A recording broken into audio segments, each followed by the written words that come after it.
A gente sabe que é uma fase de transição, né, mudança de diretoria, de presidência, e que as coisas seguem acontecendo no clube, como, por exemplo, o fim de contrato de alguns jogadores e todos esses detalhes que vocês têm aí para cuidar nos próximos dias.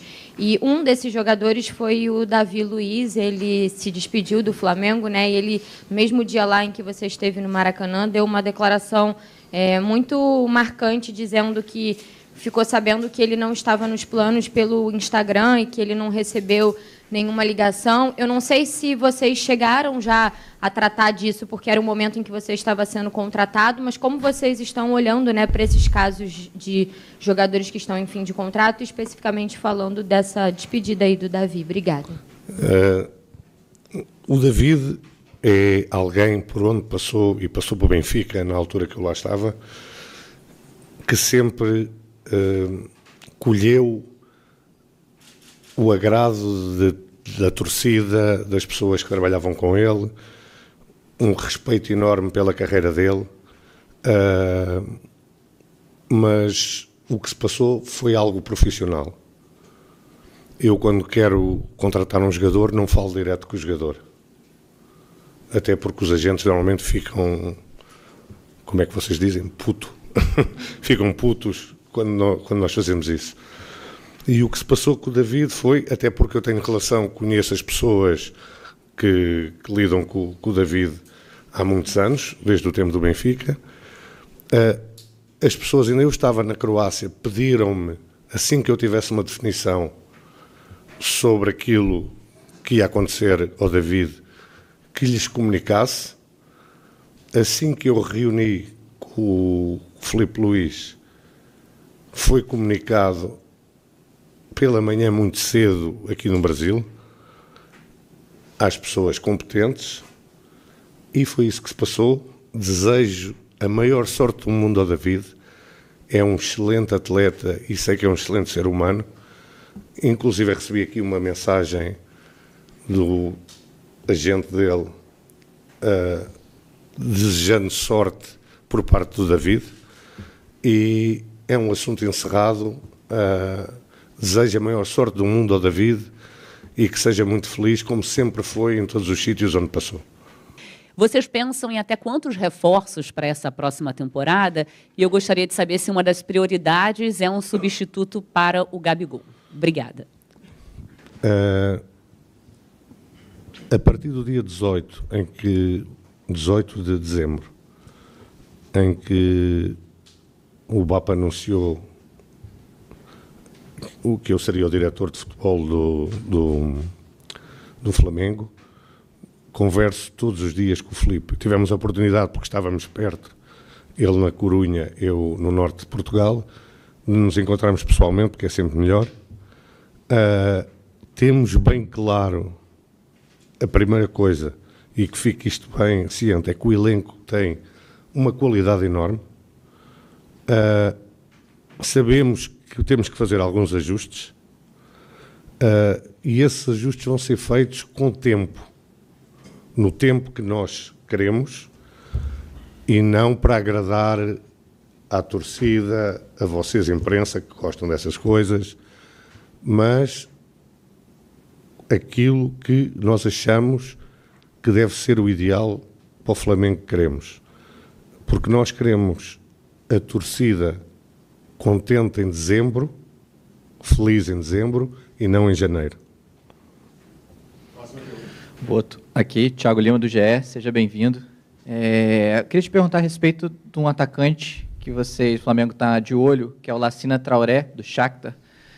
Se pudesse explicar como é que está essa negociação em relação a esse jogador, e se o torcedor pode esperar um perfil de contratação nesse estilo, até que foi muito, você teve marcante isso na passagem pelo Benfica, pelo Shakhtar, porque nos últimos anos o Flamengo sempre tem feito contratações muito grandes em termos de nome e de dinheiro. Se ele também pode esperar um perfil, esse perfil vai mudar com você no comando. Obrigado. A primeira parte da questão, que é o Lassina Traoré. O Lassina Traoré é um jogador que eu conheço muito bem, porque quando estava no Shakhtar comprámo-lo ao Ajax. Na altura, com 18 anos, ainda pagámos 10 milhões de euros.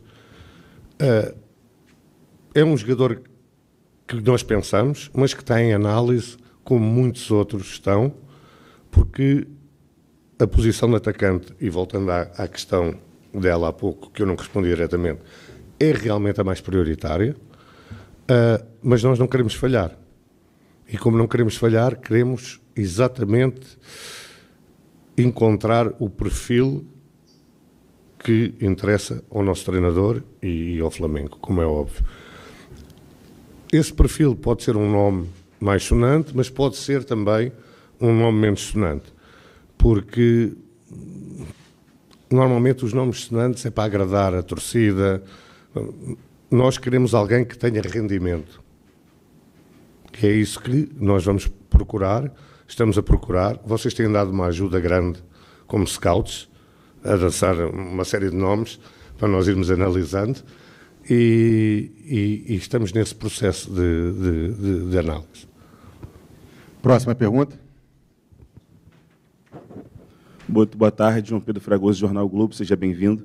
Eu queria saber se nessas conversas que você já teve com o BAP, com o Felipe Luiz, vocês já conseguiram definir qual vai ser o DNA que o Flamengo vai ter sob o comando dessa nova gestão. A gente sabe que a torcida gosta de um futebol ofensivo, mas dentro das várias formas de montar um time ofensivo, como vai ser o estilo, qual vai ser o estilo do Flamengo, qual vai ser o estilo das contratações de jogadores do Flamengo dentro dessa metodologia que vocês querem implementar? Obrigado. Obrigado. Essa é uma questão bastante interessante e que vou ter todo o gosto em responder. O DNA do Flamengo é Zico, Júnior Maestro, esta gente toda que passou pelo Flamengo, e é um futebol ofensivo, como é óbvio, é dominante, temos que dominar, e tudo vai ser feito para respeitar esse DNA. A escolha do Felipe Luiz, como o Presidente disse, foi da minha responsabilidade. Eu poderia ter escolhido outro treinador. Eu acho que sou pioneiro, eu, mais uma equipa que trabalhava comigo no Shakhtar, de termos uma coisa que se chama scouting de treinadores, porque nós no Shakhtar tínhamos uma linha bem definida de como é que queríamos jogar, não porque era um DNA do clube, porque o clube não tinha essa história, ou porque a torcida assim exigia, porque o Shakhtar não tinha torcida, mas porque o dono do clube o exigia.